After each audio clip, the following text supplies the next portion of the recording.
Fil-Biblioteka Nazzjonali niltaqgħu ma' ħafna dokumenti u manuskritti li wieħed jista' jqishom bħala prezzjużi. Fost dawn it-teżori niltaqgħu ma' sett ta' inċiżjonijiet xogħol tal-artist Taljan Matteo Perez d'Aleccio. Dawn jidhru li huma kopji oriġinali tal-affreski li nsibu fis-sala prinċipali tal-Palazz Presidenzjali.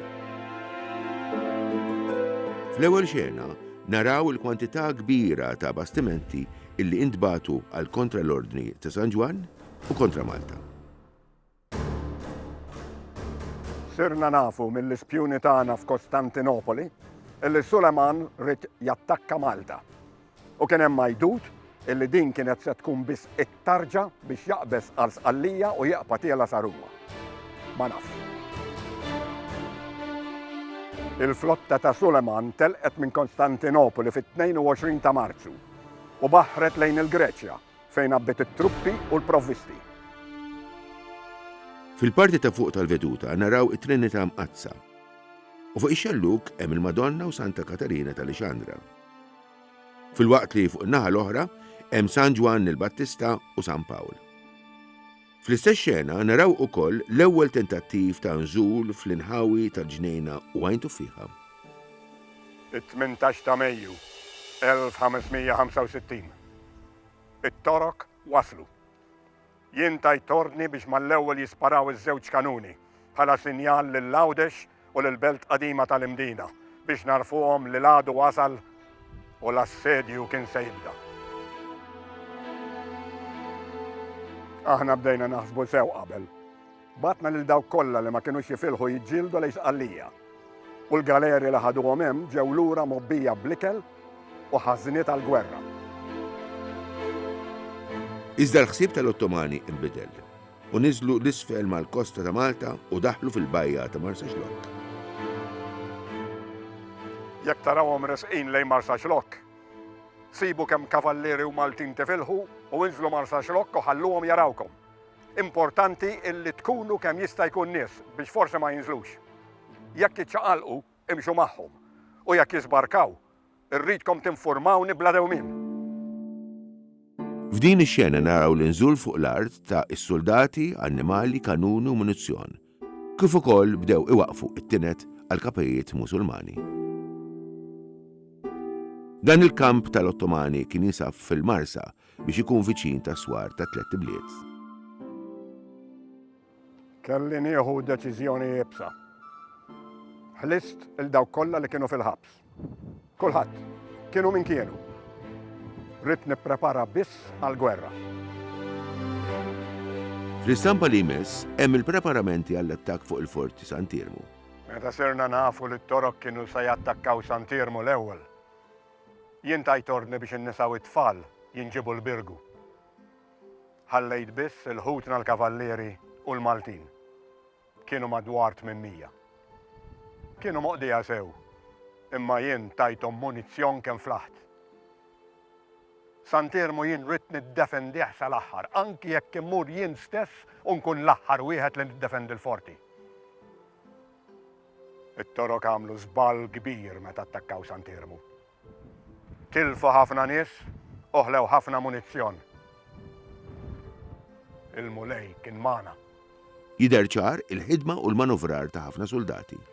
Tajt ordni biex inkun naf eżatt in-numru, kemm kellna munizzjon, kemm kien hemm kavallieri li kienu f'qagħda li jġildu u liema minnhom kien jaf juża liema arma.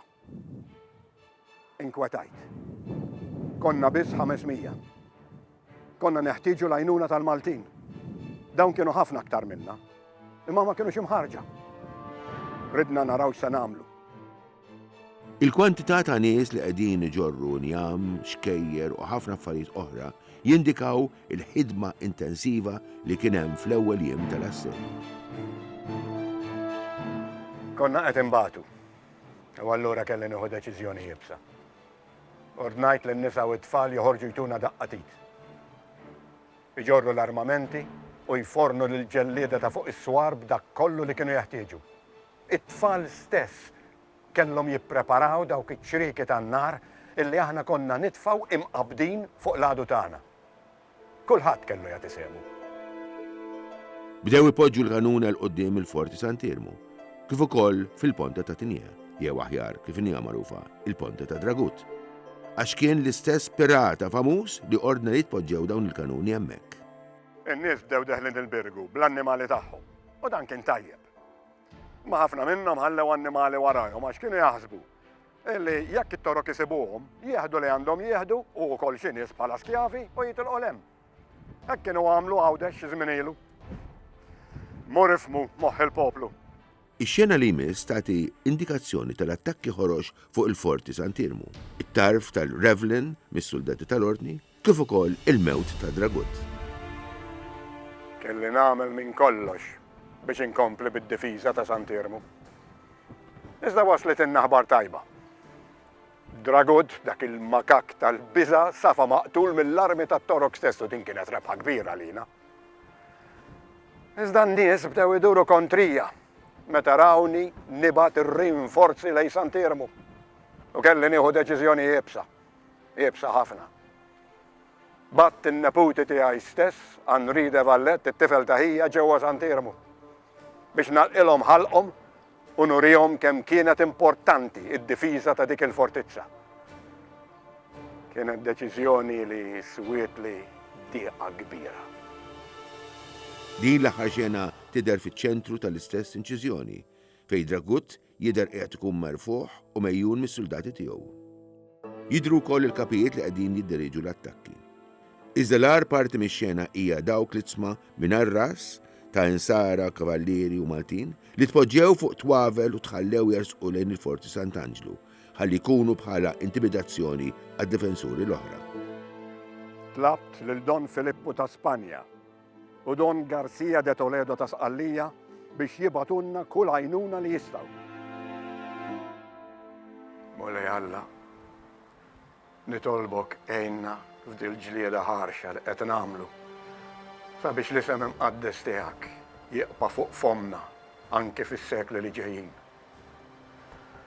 Nitolbok għejna għax ninsabu fil-periklu li dak kollu li nemnu se jispiċċa fix-xejn. Ejna, sabiex il-fidi li tajtna u li fuqha fassalna ħajjitna u l-kultura tagħna toħroġ rebbieħa. Wara il-waqa tal-Forti Sant'Irmu li seħħ lejlet il-festa ta' San Juan il-Battista, l-attenzjoni tal-Ottomani daret lejn il-Forti San Michel, l-Isla, il-Birgu u l-Forti Sant'Angelo. Rrid naħseblu sew. Jekk it-torok jirnexxilhom jidħlu fil-port il-kbir, kienu jafu jidħlu bejn l-Isla u l-Birgu. Għalhekk tajt ordni li katina b'saħħitha tintrabat bejn il-Forti Sant'Angelo u l-Isla. F'din ix-xena naraw il-katina li tpoġġiet ħalli ma jkunux jistgħu jidħlu l-għadu u jagħmlu attakk minn fuq il-baħar. Naraw ukoll il-pont li kien tpoġġa bejn l-Isla u l-Birgu ħalli jkunu jistgħu jintbagħtu soldati minn naħa l-oħra. Iżda l-għadu dawwar dawn il-pożizzjonijiet bil-kanuni. L-olja ta' Kordin tidher mimlija kanuni l-inħabu ta' Bormla wkoll, kif ukoll anke min-naħa ta' fejn illum nistgħu ngħidu li hija l-barrakka ta' fuq, wieħed jista' jinnota kanuni immirati lejn it-tliet bliet. Waslet in-naħbar tajba.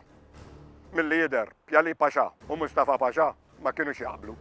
L-argumenti ta' bejniethom kien jaf bihom kulħadd u t-truppi tagħhom kienu mħasba. Dan kien taġi kbir għalina. U ġratilhom oħra. Ġifen kbir mimli provvisti li kien ġej Malta ereq.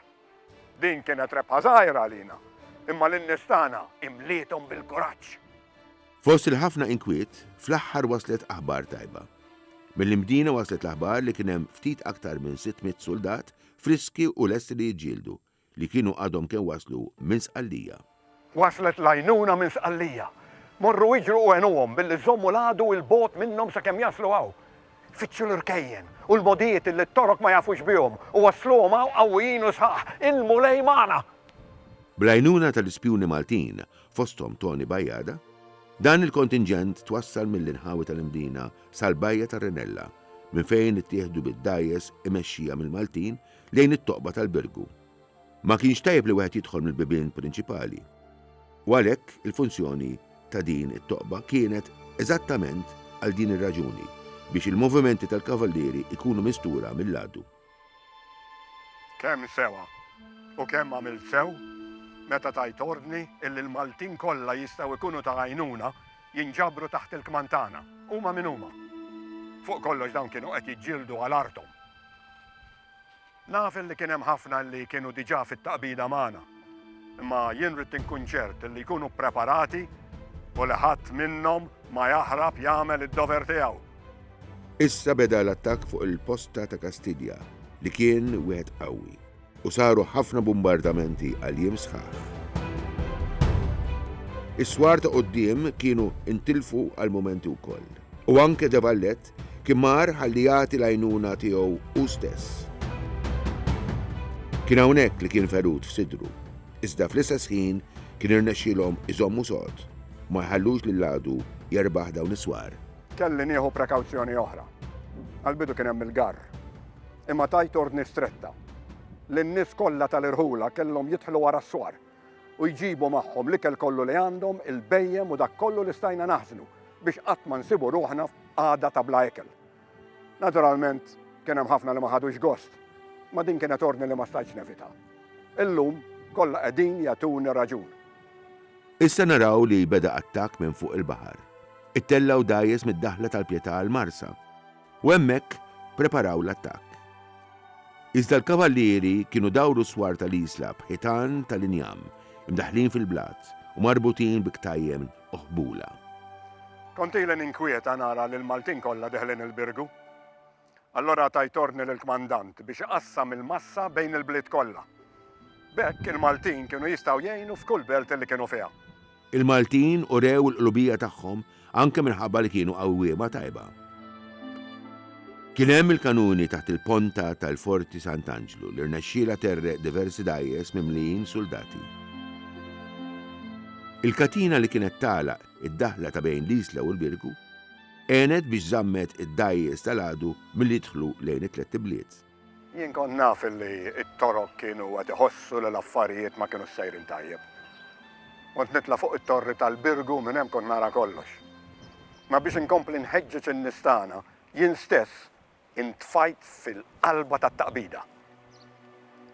U l-għadu bħal beda jintebaħ illi għalkemm aħna bħala kotra ma konniex ħafna, konna determinati illi niddefendu artna sal-aħħar qatra ta' demna. U iktar ma rajna it-torok jaqtaw qalbhom, iktar aħna kenna determinazzjoni illi niġġieldu b'aktar qawwa.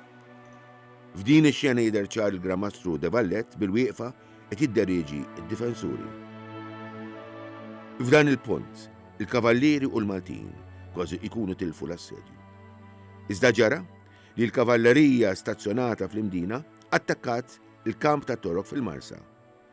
Wieħed mis-soldati li kien qed jiġġieled fuq is-swar tal-posta ta' Kastidja, Rom, tela fuq is-swar bandiera f'idu u beda jgħajjad Vittorja, Vittorja. Torok ħasbu li kienet waslet Malta l-għajnuna minn Sqallija u rtiraw l-attakk tagħhom. U fl-aħħar żewġ xeni li hemm f'din il-kollezzjoni qiegħda turina l-wasla tal-għajnuna l-kbira, il-Grande Soccorso, l-aħħar ġlied u l-ħarba tal-Ottomani. L-għajnuna waslet Malta fis-7 ta' Settembru, għalkemm kienu ilhom jippruvaw jitilqu minn Sqallija l-ġimagħtejn sħaħ. Konna sfortunati, mħabba l-maltemp u mħabba l-mexxejja tas-Soccorso kif konna nsejħulu, raw bastimenti tal-Ottomani fil-viċinanza u għalhekk il-wasla tal-għajnuna it-tardjat. Kif waslu l-Ottomani ddeċidew li jitilqu minn Malta, biss wara li telgħu fuq il-bastimenti tagħhom u salpaw il-barra, Reġgħu daħlu fil-bajjiet tas-Salina u ta' San Pawl il-Baħar u ppruvaw joffru reżistenza. Ma kont naf illi kien kollu għal xejn. L-Ottomani kienu għajjew. Iżda soldati friski li kienu ħerqanin li jġildu mill-ewwel waqfuhom ma ħallewhom jagħmlu xejn. Tant li wara ġlied aħrax fejn inqatlu aktar Ottomani, ġiet imħabbra l-irtirata. L-Ottomani telgħu fuq il-bastimenti tagħhom u telqu darba l dejjem minn Malta. L-assedju l-kbir ta' Malta kien kbir minħabba l-konsegwenzi tiegħu fuq l-istorja tal-ordni kif ukoll fuq dik ta' Malta. Aħna, il-kavallieri Ġorro Solemnitani, spiċċajna biex sirna magħrufa bħala l-Ordni ta' Malta, jew Kavallieri ta' Malta. Li ġara wara kien ta' importanza wkoll. Imma dak inħalli lil ħadd ieħor jitkellem fuq. L-ordni jiddeċida li la sejqpa Malta kellu jibni fortizza ferm qawwija u l-Belt Valletta imbniet. Din hija l-akbar monument tar-rebħa tal-kavallieri u l-Maltin tal-assedju tal-1565, il-Belt Valletta.